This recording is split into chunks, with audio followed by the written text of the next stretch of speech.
Hello everybody. Today we're going to look at how to represent sample spaces.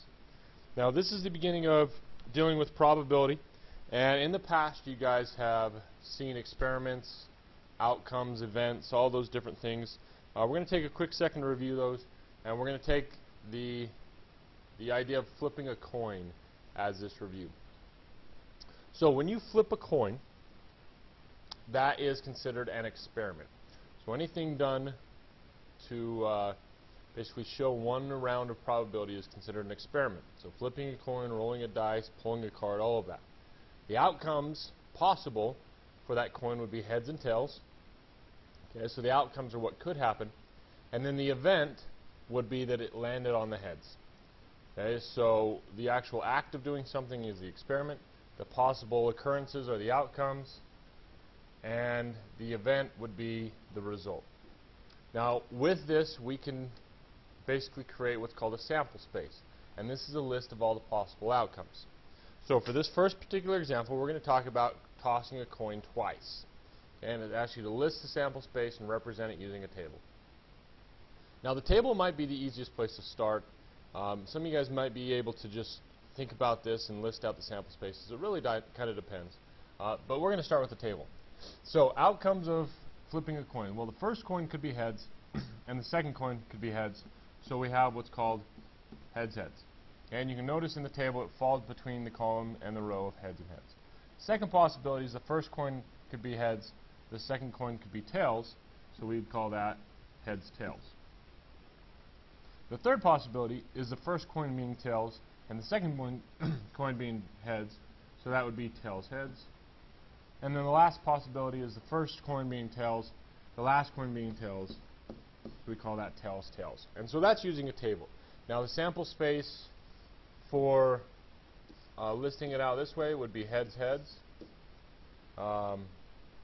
heads, tails, tails, heads, and tails, tails. And there's your sample space. Alright, so that's kind of what you're going to start with, is just picking out and listing out these sample spaces. Alright, now let's talk about what if we tossed a coin and then rolled a dice. Okay, so toss a coin and roll a dice. Well, we could have a heads and then we could roll a 1. We could toss a tails and then roll a 1. So those two are possible. We could also do heads, a 2, and then a tails and a 2. Alright, and you can see how this table is filling in. Heads 3, tails 3, heads 4, tails 4, heads 5, tails 5, and then heads 6, tails 6, and there is your sample space. Okay? Now what this leads to is something called the fundamental counting principle. Now the fundamental counting principle says that the number of possible outcomes in a sample space can be found by multiplying the possible outcomes for each event. So if you look at the last example here, the way a coin is tossed, well, that can happen 2 ways, heads or tails. The way a dice is rolled, well, that can happen 6 ways, 1 through 6. So if we take those two things individually, multiply them together, 2 times 6 equals 12, and if you look at the table, there are 12 possible outcomes, and it works. Okay, and so this is something that will work throughout this section.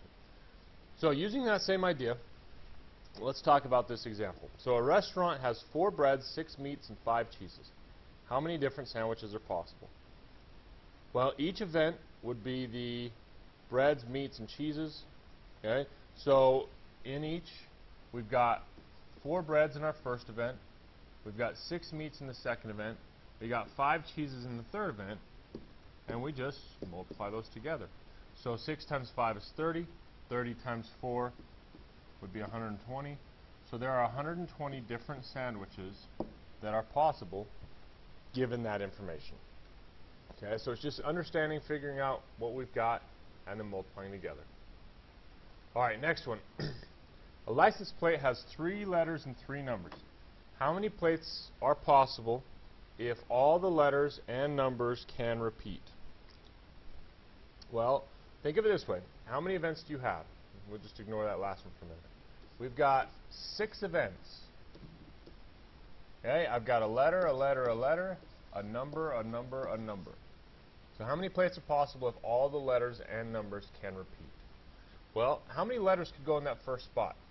Now this takes a little bit of thought, and hopefully this makes sense to you, but you could have any of the 26 letters in that first spot. Okay, so any of those 26 letters could be in that first spot.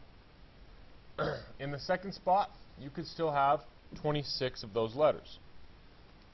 Okay, in that third spot, you could still have 26 of those letters. And so there's your first part of this. Now in the numbers, don't forget about 0, but there could be 10 numbers that fit in there. In the second one, there could also be 10 numbers that fit in there. And then the third one, there could be 10 numbers that fit in there. And just like in the last problems, we multiply all these together. So 26 times 26 times 26 times 10 times 10 times 10 is 17,576,000. And that is how many different license plates could be made based on this information. Now, the second part of this said, what if no numbers or letters can repeat? Now, we're still with those 6 different events here. The first letter could still have 26. But once you've used that one letter, you can't use it anymore. So we're down to now just 25. And now since I've used that second letter, we're down just to 24. So it's 26 times 25 times 24. Now, same idea goes with numbers. We have 10 numbers that we could use here, but that only leaves us 9 for the second spot, 8 for the third. We take all of those, multiply them together, and you end up with 11,232,000. And there you go. So you can see that you lose just over 6 million license plates by saying you can't repeat letters or numbers. Alright, final one. I want you guys to pause the video, give this a try, come back and check it out in just a second.